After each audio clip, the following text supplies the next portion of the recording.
नमस्कार, मी उज्ज्वला सर्वांचं स्वागत करते। आज आपण बारीक मेथीची भाजी बनवणार आहे। भाजी निवडून घेण्यापर्यंत चिरपर्यंत आपण सर्व बघणार आहे। इथे मी 10-15 पेंडे घेतले ते बघा, मेथीच्या बारीक मेथी ही समुद्राच्या काठाला येते, ह्याला समुद्राची पण भाजी बोलतात। बाजारामध्ये जास्त ही भाजी नसते, क्वचित असते, तर मी अशा पद्धतीने ही भाजी घेतली। तर चला करूया आपण साफ कशी करायची बघूया। तर मुळी आधी काढून घ्यायची, नंतरच भाजीची पिंडी सोडायची आपल्याला। नंतर आधी सोडली तर आपल्या हातात बसणार नाही, बारीक भाजी असल्यामुळे मुळी कापल्यानंतरच भाजी सोडायची आणि परत कापून घ्यायची। बघा, भाजीला भरपूर अशी माती रेती असते, तर अशा पद्धतीने मी सर्व आता भाजी चिरून घेते। तुम्ही बघू शकता, पहिल्यांदा आपण मुळीच कापतोय, नंतर भाजीची पिंडी सोडतोय। आधी भाजी कधी सोडायची नाही। तर अशा पद्धतीने आता आपण कापून घेतोय बघा। आता हीच पद्धत मी सर्व भाजी आता कापून घेणार आहे आणि पाण्यात घालायची आपल्याला। आणि अजून 5-6 पाण्याने आपल्याला धुवून घ्यायची ही भाजी। सर्व मुळ्या मी काढून घेतले ते बघा। भरपूर मुळ्याला माती रेती असते, जेवढी धुल छान तेवढी भाजी मस्त होती, अजिबात मातकट लागत नाही।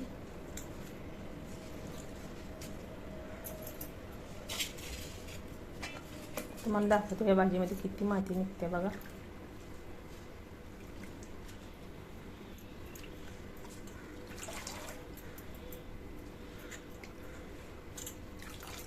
पूर्ण भाजी आपण नितळायला आता ठेवूया ह्याच्यामध्ये काढून, नंतर अजून पाण्यात धुवायची आपल्याला। या भाजीमध्ये भरपूर गुणधर्म आहे। बारीक मेथी ही भाजी अजिबात कडू पण होत नाही बघा। आता आपण सर्व भाजी काढून घेतली, पाणी नितळून किती माती निघली आहे बघा। आणि थोडी भाजी ही काळपट पडलेली पण निघलेली आहे। अजून 2-3 पाण्याने असंच मी धुवून घेते, जेवढी धुवून तेवढी माती निघून जाते बघा। स्वच्छ पाणी निघूपर्यंत आपल्याला धुवायचे। तर अशा पद्धतीने मी तर कांदा मोठा एक बारीक चिरून घेतला आहे, लसूणाचा एक गड्डा चिरून घेतलेला आहे, खोबरं घेतले अर्धी वाटी किसून, मिरची घेतली बारीक चिरून। आता आपण गॅसवर कढई ठेवूया, कढईमध्ये मोठं 2 चमचे तेल घालूया।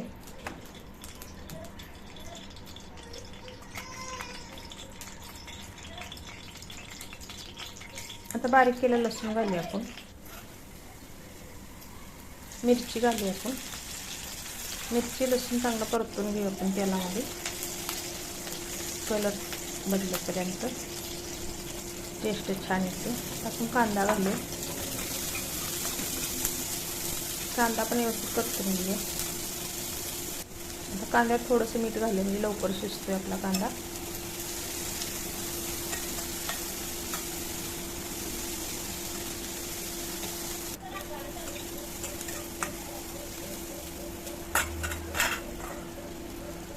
आता आपण भाजी घालून घेऊया। भाजीमध्ये सर्व पाणी नितळून घेतले बघा मी। आपल्याला अजिबात पाण्याचा वापर करायचा नाही, भाजीचंच पाणी असतं, लय जास्त कवळी भाजी बघावी, त्यामुळे आपल्याला पाण्याचा वापर अजिबात करायचा नाही। आणि झाकण पण नाही ठेवायचं, भाजीचा कलर बदलतो। आमची 2-3 मिनिटात भाजी शिजते बघा, लगेच शिजून निघते, वेळ लागत नाही भाजीला। आणि खायला पण खूप चविष्ट आहे भाजी। तुम्ही ज्वारीच्या, बाजरीच्या, तांदळाच्या भाकरीसंग खाऊ शकता, डाळ भातासंग पण तोंडी लावू शकता। तवरून मीठ घालूया आपण, पहिलं पण आपण मीठ घातलं होतं, बेतानंच घालायचं। असं तुम्ही टिफिनला पण देऊ शकता। रेसिपी आवडली लाईक करा, सबस्क्राईब करा। अशाच नवीन नवीन रेसिपीमध्ये भेटू आपण, मैत्रिणीला शेअर करा। आता खोबरं घालूया आपण,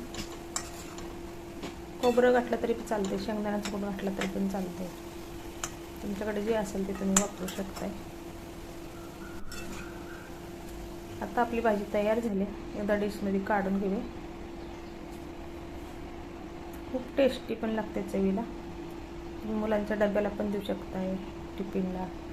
धन्यवाद, बाय बाय।